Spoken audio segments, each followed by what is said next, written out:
Anchor స్వేచ్ఛ మరణం వెనకాల అనేక విస్తుపోయే నిజాలన్నీ కూడా బయటికి వస్తున్నాయి. రీసెంట్గా కూడా ఎవరైతే పూర్ణచందన్ ఉన్నారో అతను ఒక లేఖ రిలీజ్ చేయడం అయితే జరిగింది.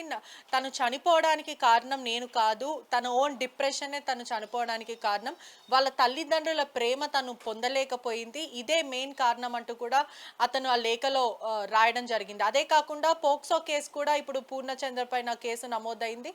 వాళ్ళ స్వేచ్ఛ కూతుర్ని కూడా ఇబ్బంది పెట్టాడు, అనేక సార్లు మిస్బిహేవ్ చేశాడంటూ కూడా వీళ్ళు కేసు పెట్టడం జరిగింది. మనతో పాటు వాళ్ళ తండ్రి ఉన్నారు, ఒక్కసారి మాట్లాడదాం. మీరు లేఖ చూసే ఉంటారు. పూర్ణచందన్ ఒక 5 పేజీల లేఖ రాశాడు. దీంట్లో ప్రధానంగా ఆమెకి 2 పెళ్ళిళ్ళు జరిగినట్టు, అదే కాకుండా నా వల్ల మాత్రం మరణించలేదు, వాళ్ళ కుటుంబం వల్లనే మరణించిందని మీ మీద ఆరోపణ చేస్తున్నారు. ఏం చెప్తారు? ఆయన లేఖలో అన్ని అబద్ధాలు రాశాడు. మా కూతురు మా మీద ఏంటంటే ప్రేమ లేకపోవడంతో చనిపోయింది అనేది అబద్ధము. అయితే ఆ లేఖలో ఏం రాశాడు, ఆమె 2 పెళ్ళిళ్ళు చేసుకోవడం మూలంగా మేము నువ్వు 2 సంవత్సరాలకు ఒక పెళ్లి చేసుకుంటున్నావు అని అనేసి మేము అనడం మూలంగా ఆమె మనస్తాపం చెంది చచ్చిపోయిందని చెప్పాడు. అది అవాస్తవము. నేను వాళ్ళిద్దరూ 5 సంవత్సరాలు కలిసి ఉన్నప్పటికీ కూడా నేను మొన్న 26th నాడు ఆయనతో మాట్లాడే వరకు నేను గతంలో ఆయనను కలవలేదు, ఆయన ఫేస్ కూడా నేను చూడలేదు.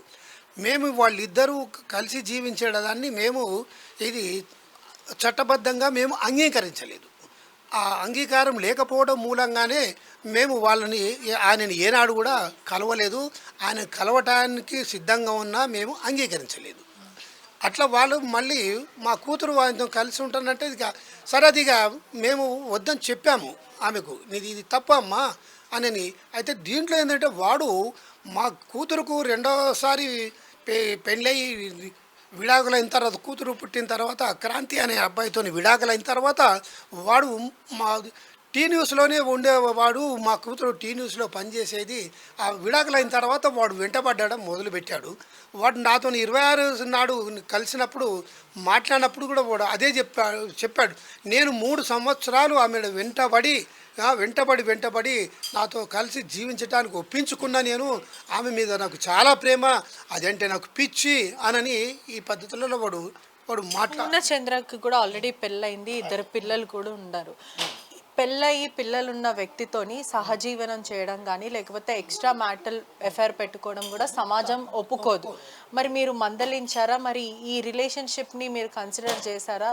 ఏం చెప్పారు? మేము రిలేషన్షిప్ కన్సిడర్ చేయకుండా ఉంటేనే కదా ఇప్పటి వరకు వాడు ఫేస్ చూడలేదు, వాడితో మాట్లాడలేదు, చేయలేదు. మా కూతురు కూడా మేము కన్విన్స్ చేయడానికి ప్రయత్నం చేశాము. వద్దు బేట, తప్పు, నువ్వు అట్లా ఒక ఆడపిల్ల జీవితంలోకి నువ్వు ఎంటర్ అవుతున్నావు. అది కాకుండా వాళ్ళు ప్రేమించి పెళ్లి చేసుకున్నారు వాడు భార్యతోని వాడు ప్రేమించి పెళ్లి చేసుకున్నాడు. వాడికి 2 కూతుర్లు, ఒక వేరే 2 పిల్లలు. ఆ 2 పిల్లలు ఉండగా కూడా నువ్వు అట్లా తప్పు అని మా కూతురుకు మేము చెప్పాము. అందు గురించి నువ్వు విడిచిపెట్టుకోమని చెప్తే ఆమె వినలేదు. తర్వాత వాడు ఏంటంటే వాడు క్యారెక్టర్లెస్ మనిషి. వాడు మా కూతురు జీవితంతోనే ఆడుకోవడం కాదు, వాడు టీ న్యూస్లో ఉండి కల్చరల్ వింగ్కు వాడు హెడ్గా ఉండి అక్కడ పాటలు పాడడానికి వచ్చేవాళ్ళని, వీడియో వాటికి వచ్చేవాళ్ళని, వాడు చాలామందిని కూడా ఏంటంటే అమ్మాయిలను వాడు ఇది అసభ్యంగా ప్రవర్తించడమే కాకుండా వాడుకొని కూడా ఏంటంటే వదిలేసిన సంఘటనలు చాలా ఉన్నాయి. వాడు ఒక స్త్రీలోనుడు. వాడు చూసిన తర్వాత వాడు ఇష్టమైన అమ్మాయికి, నచ్చిన అమ్మాయిని వాడు తప్పకుండా ట్రాప్ వేయడానికి వాడు ప్రయత్నం చేస్తాడు. అది వాడు ఏంటంటే వాడికి డబ్బు ఉన్నదని వాడి గర్వము. వాడు డబ్బు సంతోష్ గారి దగ్గర అదే గ్రీన్ ఛాలెంజ్ ఇండియా దాంట్లో వాడు పనిచేస్తాడు. అక్కడ ఉండి ఏంటంటే వీళ్ళిద్దరికి కూడా ఎప్పటి నుంచి పరిచయం ఏర్పడింది? అదే కాకుండా 2009లో మేము కలుసుకున్నామని చెప్పాడు. 2 పెళ్ళిళ్ళైన విషయం నిజమేనా? నిజమే. స్వేచ్ఛ ఫస్ట్ ఒక అబ్బాయిని ప్రేమించింది. ఆ టైంలో మేము అప్పుడు డిగ్రీ చేసే సమయంలో ప్రేమించింది ఓ అబ్బాయిని. అది కూడా ఏంటంటే మేము తెలంగాణ ఉద్యమంలో మాది బుక్ షాప్ ఉన్నది, సాచరా బుక్ మార్క్ అని. ఆ ఉద్యమంలో లిటరేచర్ సప్లైలో మాది కీలక పాత్ర. ఆ సందర్భంలో మేము వేలాది క్యాసెట్లను సీడీలను మేము రిలీజ్ చేశాము తెలంగాణకు సంబంధించినవి. అక్కడ స్టూడియోలో రికార్డింగ్కు పోయినప్పుడు ఆ స్టూడియో ఓనరు ఆపరేటరు ఆయనతోని ఈమెకు పరిచయం ఏర్పడి ఆమె పెళ్ళికి సిద్ధమైంది. అప్పుడు కూడా వద్దమ్మా అని చెప్పినాము. నువ్వు పీజీ చేసిన తర్వాత నువ్వు నీ కాళ్ళ మీద నువ్వు నిలబడ్డప్పుడు పెళ్లి చేసుకోమని చెప్తే ఆమె వినకుండా తర్వాత తర్వాత ఇంట్లో నుండి వెళ్ళిపోయి మ్యారేజ్ చేసుకున్నది. తర్వాత మేము దగ్గరికి తీసినాము. అట్లా కొంతకాలం గడిచిన తర్వాత ఆ అబ్బాయి మెవులు పెట్టాడు, నువ్వు పంజాబీ డ్రెస్ వేయొద్దు, నువ్వు ప్యాంట్లు వేయొద్దు, నువ్వు చీర కట్టుకోవాలా, నువ్వు బొట్లు పెట్టుకోవాలా, ఇవన్నీ నగలన్నీ వేసుకోవాలా అట్లా అని ఫోర్స్ చేస్తే అవి నాకు నచ్చవు, నాకు అది అలవాటు లేదు అని అంటే వాళ్ళిద్దరి మధ్యన మళ్ళీ గొడవలయ్యి ఆయనతో విడాకులైపోయింది. విడాకులైపోయిన తర్వాత మళ్ళీ వనితా ఛానల్లో చేసింది. ఆ వనితా ఛానల్లో దాంట్లోనే క్రాంతి కిరణ్ అనే మహాన్యూస్లో చేసింది. క్రాంతి కిరణ్ అనే అబ్బాయి అక్కడ పరిచయం అయ్యి అది పరిచయం అయిన తర్వాత ఆ పెళ్ళైన తర్వాత ఈ పాప పుట్టింది. పుట్టిన తర్వాత మళ్ళీ వాళ్ళ మధ్యలో కూడా గొడవలై అది విడాకులు జరిగినాయి అన్నట్టు. అంటే ఎక్కడ కూడా మీ ప్రేమ నొచ్చుకోలేకపోయింది స్వేచ్ఛ. చిన్నప్పుడే మీరు ఉద్యమంలో బిజీగా ఉన్నారు కాబట్టి ఈ క్రమంలో మీరు పిన్నికి ఇవ్వడం జరిగింది. కానీ ఎప్పుడు కూడా తరచుగా అదే మాట్లాడుతుండే, నా తల్లిదండ్రులు నన్ను ప్రేమగా చూసుకోలేకపోయాడని. మీకు ఆ గిల్ట్ ఉంటుందా ఎప్పుడైనా, నా పాపని నేను చూసుకోలేకపోయాను అని? మేము అంతగా అట్లా ఫీల్ కాము. ఎందు గురించి అంటే మేము ప్రజల కొరకు ప్రజా ఉద్యమంలో ఉన్నాం. మేము ప్రాణాలకు కూడా తెగిచ్చేసి మొత్తం మేము ఉద్యోగాలు ఏం చేయకుండా ఏం లేకుండా కేవలం ప్రజల కొరకు సేవ చేయాలనే ఉద్దేశంతోనే మేము ఎంఎల్ పార్టీలో పనిచేసాము. నేను 1972లో ఇంజనీరింగ్లో చేరాను. అక్కడ 72 ఏప్రిల్లో జార్జ్ రెడ్డిని మరణించాడు. ఏబీవీ గూండాలు జార్జ్ రెడ్డిని హత్య చేశారు. దాని తర్వాత 73 నుండి నేను మొత్తం లెఫ్ట్ దాంట్లోకి నేను వెళ్ళిపోయినా. నేను నా కూతురికి ప్రేమను పంచలేకపోయాను అని ఎప్పుడు అనిపించింది? ఉన్నప్పటికీ కూడా ఏంటంటే మా సొంత ఒక కూతురు బాధ కంటే మొత్తం సమాజం బాధ, కూతురు సమాజంలో భాగమే అని ఆ విధంగా భావించాము. మీతో మాట్లాడిందా? మిమ్మల్ని నేను చాలా మిస్ అయిపోయాను మాట్లాడింది. మేము కూడా ఏంటంటే అందరినీ అందించలేకపోయామనేది మాకు కూడా ఆ బాధ ఉంటుంది. కానీ ఈ బాధ కంటే మేము సమాజంలోకి బాగు చేయాలనే ఉద్యోగం ఒక ఉన్నతమైన ఆశయంతో ఉన్నాం కదా. ఉన్నతమైన ఆశయంలో ఇది చిన్న విషయంగానే కనబడుతుంటుంది. మనకు ఒక ఫ్యామిలీ సింగిల్ ఫ్యామిలీగా చూస్తే ఇది పెద్దగా అనిపిస్తుంది. మొత్తం ఓవరాల్ సమాజంగా చూసినప్పుడు ఇది చిన్న విషయంగానే అనిపిస్తుంది. చెప్పాము. అయితే మా కూతుర్ని 10th వరకు వాళ్ళు పెంచారు. 10th అయిపోయే వరకు 78లో నేను పార్టీలో నాయకత్వంతో విభేద ఏర్పడి 1978లో ఏంటంటే నేను ఉద్యమంలో నుండి బయటకు వచ్చాను. అప్పుడు మా వైఫ్ నేను ఉద్యమంలో ఉంటే నీ ఇష్టమని నువ్వు ఉండమని చెప్పాను. నేను బయటకు వచ్చే సమయానికి మా కూతురుది 10th అయిపోయింది. ఇంటర్మీడియట్ నుండి మేమే తెచ్చిపెట్టుకున్నాం. మా దగ్గరే పెట్టుకొని ఆమెను గుంటూరులో వాసవి కాలేజీలో ఇంటర్మీడియట్ చేయించాము. అక్కడ ఇంటర్ అయిపోగానే మళ్ళీ డిగ్రీ నుండి మా దగ్గరే ఉన్నది. మొత్తం కోటి ఉమెన్స్ కాలేజీలో జాయిన్ అయింది, మా దగ్గరే ఉన్నది. ఏం చెప్తారంటే ఇక్కడ కూడా నేను వీళ్ళిద్దరిని చాలా మంచిగా చూసుకున్నాను. పాప స్కూలింగ్ కూడా నేనే చదివిపించాను. దాదాపు పాప మెచ్యూర్ ఫంక్షన్ అప్పుడు కూడా 5 లక్షల రూపాయల వరకు నేనే ఇచ్చాను. వీళ్ళ మంచి చెడులంతా కూడా నేనే చూశానంటూ, నేను ఎక్కడ కూడా తనని తను పెళ్లి చేసుకోమని అనింది, కానీ నేను ఏమీ అనలేను అని అంటున్నాడు. అది అవాస్తవము. పాపను వాడు బాగా చూసుకోలేదు. తర్వాత ఏంటంటే పాపని దీంట్లో రాశాడు, నేను స్కూల్లో జాయిన్ చేశాను అని దీంట్లో రాసిండు. పాప 1st క్లాస్ నుండి ఉప్పల్ కేంద్రీయ విద్యాలయం 2లో చూస్తుంది. పాప 9 సంవత్సరాల క్రితం స్టడీలో 9 సంవత్సరాల క్రితమే మేము చేరిస్తే వాడితో పరిచయం ఏర్పడేది 5 సంవత్సరాలు కదా.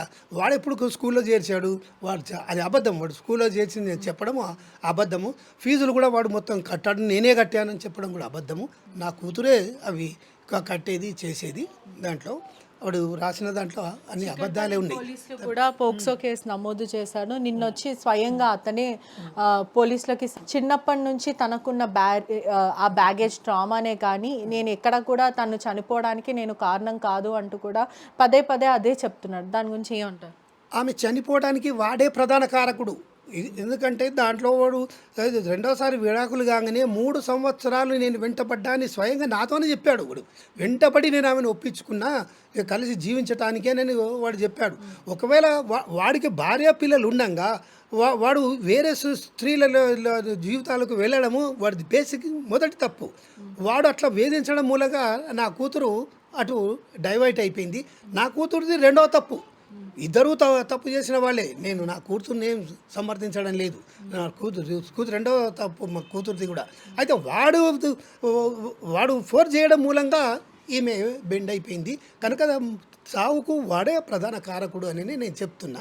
దాని తర్వాత కూడా వాడు బిహేవియర్ ఏంటంటే పెళ్లి చేసుకోమన్నది అనేది వాడే రాసిండు ఇంట్లో. కానీ వాళ్ళు ఏంటంటే పెళ్లి చేసుకున్నట్టు మాకు ఉన్నది సమాచారం, కానీ అది చట్టబద్ధంగా కాదు అనే ఉద్దేశంతో దాన్ని కప్పిపెట్టిండ్రు అనేది కూడా మాకు ఉన్నది. కానీ వాళ్ళు వెంట పెళ్ళికి వెళ్ళిన వాళ్ళు కూడా మా కూతురు స్నేహితురాళ్ళు ఉన్నారు, కానీ వాళ్ళు ఎక్స్పోజ్ చేయడం లేదనేది ఇప్పుడు అర్థమవుతుంది అన్నట్టు. వాడు చనిపోక ముందు కూడా చివరిగా ఏం చెప్పింది అంటే ఈ గొడవ గురించి చెప్పింది, ఆ తర్వాత ఇంకేమైనా చెప్పింది? లేలే, నాకు చివరిగా ఆమె చెప్పింది ఏంటంటే ఆ 26 నాడే, అంతకుముందు ఇప్పుడు కొన్ని నెలల నుండి ఇది చాలా క్లోజ్గానే ఉంటుంది. మేము అది ఒప్పుకోకపోవడం మూలంగా కొన్ని నెలలు మాతో మాట పనిచేసింది. ఏ తల్లైనా సరే ఇప్పుడు అంత డిసిజన్ తీసుకునేటప్పుడు తను ఒక రచయిత కూడా, పోయెట్, తన చిరునవ్వు గురించి, బిడ్డ చిరునవ్వు నుంచి ఎంతో గొప్పగా రాసింది. అటువంటిది బిడ్డ ఒక్కసారైనా తనకి ఆ మాత్రం ఆలోచించలేకపోయిందా, కళ్ళ ముందు కనిపించలేకపోయిందా? ఎందుకు ఆ తల్లి అంత నిర్ణయం తీసుకోవాల్సి వచ్చింది? ఆ తల్లి నిర్ణయం తీసుకోవడానికి నేను ప్రధాన కారకుడు వీడే. ఆమెను చాలా మోటివేట్ చేసి నేను అన్ని విధాలుగా చేసుకుంటా, నేను మా కుటుంబం వాళ్ళను ఒప్పించుకుంటా, నేను భార్యగానే ఉంచుకుంటా అని అవన్నీ ఆవిడ అబద్ధాలు చెప్పి ఆమెను లొంగ తీసుకున్నాడు. తర్వాత ప్రాక్టీస్లో వాడు ఈ 5 సంవత్సరాలు కూడా వాడు ఆమెను భారీగా స్వీకరించలేదు. బయట ఏంటంటే వాడుకునే వ్యక్తిలాగానే వాడు అది చూసుకుంటున్నాడు. వాడు మాట ఇచ్చాడు, కుటుంబంలో ఫ్యామిలీ మెంబర్గా ట్రీట్ చేస్తామని. వాడు తండ్రి కూడా వచ్చేసి, అమ్మ నువ్వు బాధపడకు, మావాడిది పొరపాటు జరిగిపోయింది, అయినా నేను ఫ్యామిలీ మెంబర్స్గా మేము ట్రీట్ చేసుకుంటాము. తండ్రికి ఆల్రెడీ తెలుసు. తండ్రి వచ్చి చెప్పి అందరూ మాట్లాడారు, మాట్లాడి చెప్పాడు. తండ్రి కూడా వచ్చి చెప్పి మాట్లాడిపోయిండు. అయినా కూడా ఏంటంటే వాళ్ళు ఇప్పటికి కూడా ఏంటంటే ఫ్యామిలీ మెంబర్గా స్వీకరించలేదు. తర్వాత వాడికి ఏంటంటే వాడి అక్కడి నుండి, వాళ్ళ భార్య ఫ్యామిలీ అక్కడి నుండి, బంధువుల నుండి ఒత్తిడి అవుతున్నది. మొదట తెలుసా ఇతనికి ఆల్రెడీ పెళ్ళి అయిపోయింది అన్న విషయం తెలుసా? బహుశా తెలిసే ఉండొచ్చు అనుకుంటా నేను. తెలియకుండా ఎలా ఉంటుంది, తెలిసే ఉండొచ్చు. తెలిసి ఉన్నప్పటికీ కూడా ఏంటంటే వాడు ఫోర్స్ చేసి వాడు కన్విన్స్ చేయడం మూలంగానే ఆ ట్రాప్లో పడిపోయి ఉంటుందని తెలుసు. అయితే ఆడు ఇప్పటికి కూడా అంగీకరించడం లేదు.